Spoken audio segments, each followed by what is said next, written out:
Years ago, I read a story about a man named Joseph. Maybe you've heard it.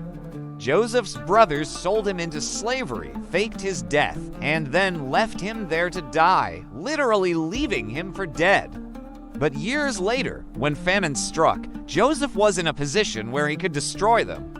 But instead of destroying them, he wept with them, embraced them, and said, "You meant evil against me, but God meant it for good. Forgiveness wasn't weakness. It was kingdom strength." He turned personal betrayal into national salvation. He forgave his brothers and saved their lives.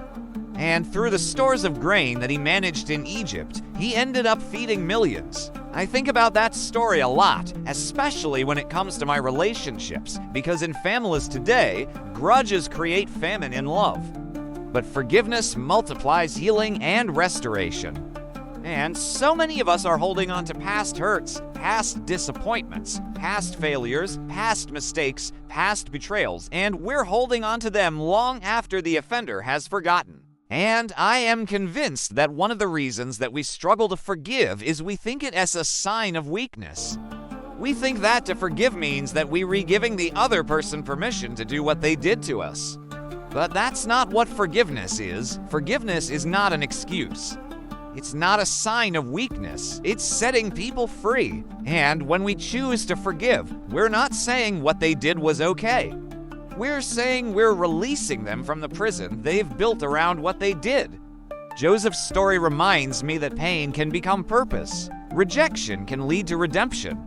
When we go through hard times, when we experience loss or disappointment, sometimes our response to that is to pull away from God. Sometimes our response is to blame someone else.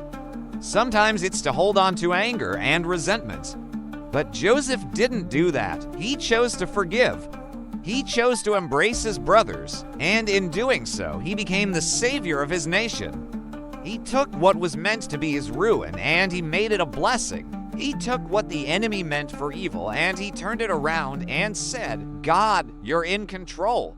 I'm gonna trust you." And God said, "Joseph, because you forgave your brothers, I'm gonna make you the head of my kingdom. You're gonna be second only to Pharaoh.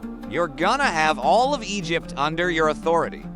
You're gonna save this nation, and you're gonna have a great, great future." Joseph didn't just forgive his brothers. He forgave them and he prospered. Joseph didn't just forgive his brothers. He forgave them and became the vehicle of God's favor.